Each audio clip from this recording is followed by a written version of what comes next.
I would definitely release an album, nggak cuma a single, an album dangdut. Gua bermusik itu memang awalnya sih seneng John Mayer, tapi pada saat udah mulai dibilang kayak John Mayer Indonesia atau siapanya Indonesia, kayak John Mayer kan udah ada, kenapa harus ada versi Indonesianya nih gitu kan. Gue sama sekali nggak ada cita-cita untuk jadi penyanyi, nggak ada cita-cita untuk jadi artis, public figure gitu. Di Indonesia tuh perkembangan musiknya sekarang ini gue harus jujur kayak scattered gitu ya. Oke, Vin. Kalau misalnya tadi kita udah di dunia tarik suara ya, sekarang kita melangkah lagi ke perfilman nih. Ya. Yang paling berkesan tuh film yang mana sih? Ya, jadi ada dua-duanya punya kesan. Oke. Mungkin kalau misalnya dibilang sampai hari ini yang berkesan adalah yang pertama, yang judulnya Film Terlalu Tampan. Di situ gue menjadi satu karakter namanya Kibo. Kibo itu temennya pemeran utamanya. Pemeran utamanya diperankan oleh Ari Irham. Di situ dia menjadi maskulin. Kenapa ini menjadi berkesan? Karena jujur aja pada saat gue ditawarin film ini, gue mungkin ada di titik terendah gue dalam berkarir.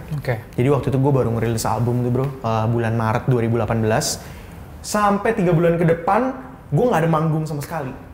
Jadi kayak stres banget kan, karena kita biasanya manggung, tour, apa semua, terus setelah nggak ada manggung, artinya nggak ada kerjaan, artinya income-nya juga nggak ada dari manggung gitu kan. Terus akhirnya gue memutuskan, udah deh gue mau sekolah aja deh, kayak gue mungkin ini saatnya untuk break dulu, saatnya untuk selesai dulu di musik, nanti gue lanjut lagi setelah gue sekolah, atau misalnya gue shifting gitu, gue udah aja di industri hiburan ini gitu. Tapi justru di saat gue hampir menyerah itu, dan pada saat gue yaudahlah, pokoknya terserah deh gimana, dan gue lagi mempersiapkan buat kuliah lagi, dapat tawaran si Film Terlalu Tampan ini, gitu. Dan di Film Terlalu Tampan ini gue belajar field baru ya bro ya, artinya yang tadinya musik kayak wah belajar untuk jadi orang yang full of love gitu, mencintai, tapi di film gue harus memerankan peran lain, dan di situ gue belajar untuk menjadi manusia gitu. Jadi pada akhirnya gue belajar hal baru lagi, membuka pikiran gue lagi, dan di situ kayak karir gue jadi restart lagi gitu loh bro. Justru di saat itu ada mulai manggung lagi, orang mulai dengerin album gue, mungkin memang karena butuh waktu juga dan butuh kesiapan itu tadi ya. Jadi kenapa Terlalu Tampan menjadi satu hal yang paling berkesan, karena itu menjadi titik penting sih dalam berkarir gue. Pun juga pada saat setelah main film Terlalu Tampan, akhirnya gue berkesempatan untuk lanjut sekolah lagi gitu. Sekarang emang lagi ngambil master juga. Jadi ya itu tadi ya, di saat udah mau menyerah, pada saat kita fokus lagi, justru kesempatan-kesempatan yang baru itu dibukakan lagi gitu. Dan di dunia film ini ada nggak sih yang lo pengen banget jadi karakter tersebut tapi sampai sekarang belum kesampaian? Gue punya jawaban untuk ini yang benar-benar nggak usah mikir deh gitu ibaratnya. Yang pertama, gue pengen banget main film tuh komedi bro. Komedi ya. Gue nggak ngerasa diri gue lucu, cuman gue seneng aja kalau ngeliat film komedi tuh kayak kocak gitu, kayak hidup suasananya gitu. Yang kedua, selain komedi, gue pengen komedi juga tapi romantic komedi. Karena gue punya banyak pengalaman hidup yang kayak gue mikir kalau misalnya ini jadi romcom nih pasti pecah banget sih gitu. Jadi kalau misalnya next gue ada film komedi, langsung hajar. Tabrak langsung, yoi. Dan di 2 film tadi, ada nggak karakter yang mungkin paling challenging gitu, yang paling apa ini bukan gue banget nih gitu, terus kayak benar-benar akhirnya lo bisa melaluinya gitu? Mungkin yang kedua itu filmnya adalah KKN di Desa Penari, karena pada saat gue ditawarin film itu, gue sedang ada di program matrikulasi penyerataan gitu ya. Sekolah S2 gue, di mana 2 bulan itu harus di Filipina, tinggal di Filipina dan tinggal di dorm setiap hari kelasnya. Tapi justru malah ada tawaran film. Kebetulan jadwal syutingnya pada saat gue libur ke Jakarta gitu. Jadi challenging karena di situ gue harus membelah gue sebagai seorang mahasiswa dan seorang aktor, di mana filmnya itu film horor. Nggak cuma film horor, tapi filmnya ceritanya udah keburu viral gitu. Jadi pasti kan pressure-nya juga banyak, orang pengen tahu, segimana bagus sih kok sampai lu yang kepilih dan segala macamnya gitu. Terus juga jadi tantangan karena gue sebenarnya orangnya penakut bro. Dan dorm kampus gue di Filipina itu serem banget gitu. Jadi kayak ya udah di situ justru mengajarkan sekali lagi gue untuk menjadi manusia, artinya ya udahlah pasrah aja gitu.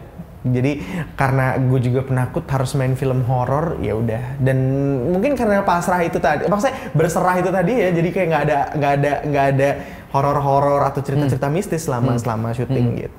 Tapi nggak berimpact secara kayak, aduh, gue kayaknya ngerasain ini gitu. Dari horornya itu enggak lah ya? Gue ngerasa sih bro waktu itu kayak, gue ngerasa di film ini gue jadi gendutan gitu. Oh itu horor ya? Horor banget sih ya. Tapi nggak banyak kan, maksudnya nggak sampai cukup lumayan gendut sih waktu itu karena banyak nunggunya, jadi makan tidur, waduh gue gemuk nih, ya udah habis itu harus mulai kembali lagi ya olahraga dan hidup sehat lagi lah. Oke. Last question buat Calvin Jeremy. Sekarang nih, ada nggak yang lagi dikerjakan atau kalau lu mau promo, mau single, mau YouTube channel, mau apapun, monggo, waktu dan tempat saya persilahkan. Oke, thank you Raffi. Kembali lagi bersama saya Calvin Jeremy. Oke, jadi yang pertama buat yang nonton video ini, jangan lupa untuk subscribe YouTube channelnya TVRI Nasional, karena banyak banget konten-konten menarik dan ada program-program yang cuman bisa kalian tonton di YouTube channel TVRI. Yang kedua, jangan lupa untuk subscribe YouTube channel Calvin Jeremy, karena juga di situ banyak program-program yang bisa kalian tonton dan keseharian aku pastinya cuma di YouTube channel Calvin Jeremy. Terus juga subscribe YouTube channelnya @BigNetwork, karena di situ second channel aku, di situ bakal ada juga banyak konten-konten dan program-program yang baru-baru. Dan pastinya buat yang nonton, jangan lupa untuk nonton Rumah Musik Indonesia setiap hari Minggu jam 8 sampai setengah 10 malam, karena di situ setiap minggunya ada episode baru dan ada banyak bintang tamu yang baru-baru juga pastinya untuk mensupport musisi tanah air. Dan jangan lupa untuk follow Instagramnya Calvin Jeremy, CALVNJEREMY, dan dengerin lagu aku di semua streaming apps yang tersedia di handphone kalian. Mantap. Oke, Vin, ini sebelum kita masih ada rapid question, tapi sekarang ini kita udah blast dari tadi pagi, ada beberapa pertanyaan, nggak beberapa sih, banyak pertanyaan dari netizen nih. Yes. Nah ini kita udah bahas ya, dari Arif Flongbottom 91, dari usia berapa, skill bernyanyi, tadi udah dari kelas 4 SD. Kelas 4 SD, itu lewat aja ya? Lewat. Ini aja nih. Bagaimana pendapatmu tentang musik dangdut?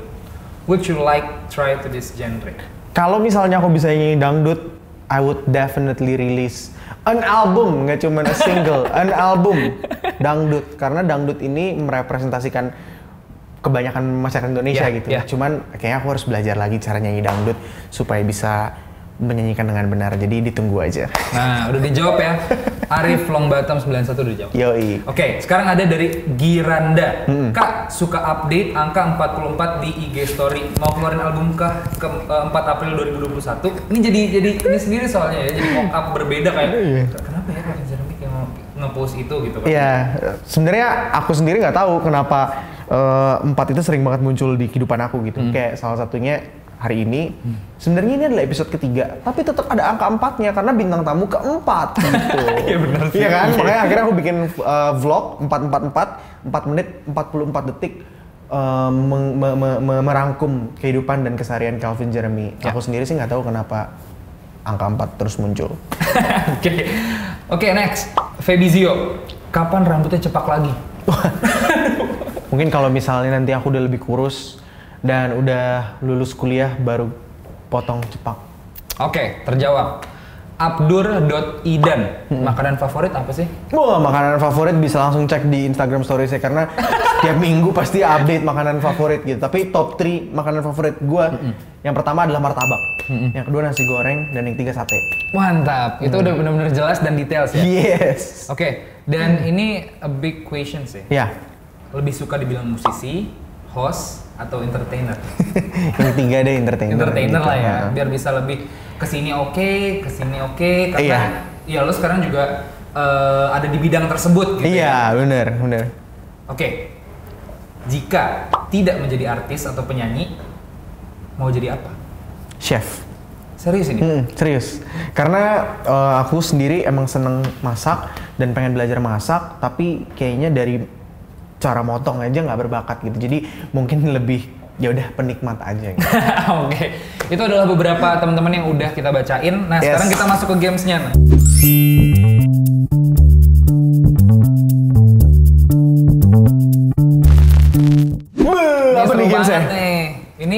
rapid question.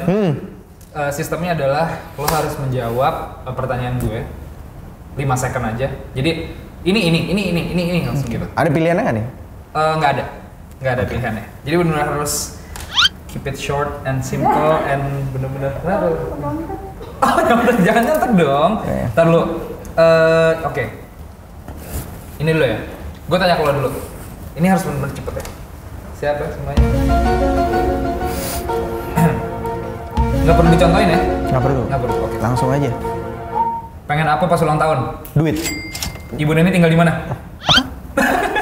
Kopi dicampur apa biar nggak enak? Kotoran. Bip berapa kali gue bilang bip? 7. Kenapa ayam geprek the best? Karena kalau direbus nggak enak. Oke. Ada lagi nih. Siapa laki-laki itu? Security. Band lo namanya apa? The best. Kenapa gue harus percaya sama lo? Karena gue bohong. Nama lain kos kaki? Kasut. Cara lo ngeraya orang? Dicium. Kalau laki-laki masa dicium, Bos. Oke. 5 pertanyaan, lu harus jawab nggak boleh lebih dari 3 detik, bro. Kok lu 5, kok gue 3? Karena semakin turun dia, jadi 5 nanti 1 detik. Ini makin susah ya? Makin susah. Baik. Yoi. Oke, siap ya? Siap. Slogan buat peternakan sapi. Sapi. Susu bagus. Yang ke-7, bawa apa ke kondangan? Bawa kresek. Ke-8, gimana caranya biar lo pinter? Gue belajar aja. Nomor 9, kenapa Thomas nangis? Gue nggak tahu tuh Thomas siapa. 10, rambut lo warna apa, bro? Gue warna hitam kebetulan. Oke. Udah ya. Mantap. Pinter ya lu ya. Siapa yang nyiptain selai kacang? Gua. Bahasa Rusianya cumi-cumi. Coma. Batok itu apaan? Kepala. Oke, baik. Nada sambung pribadi lo apa? Tededudu. Gue mirip siapa? Gua. Oke. Tepuk tangan dong.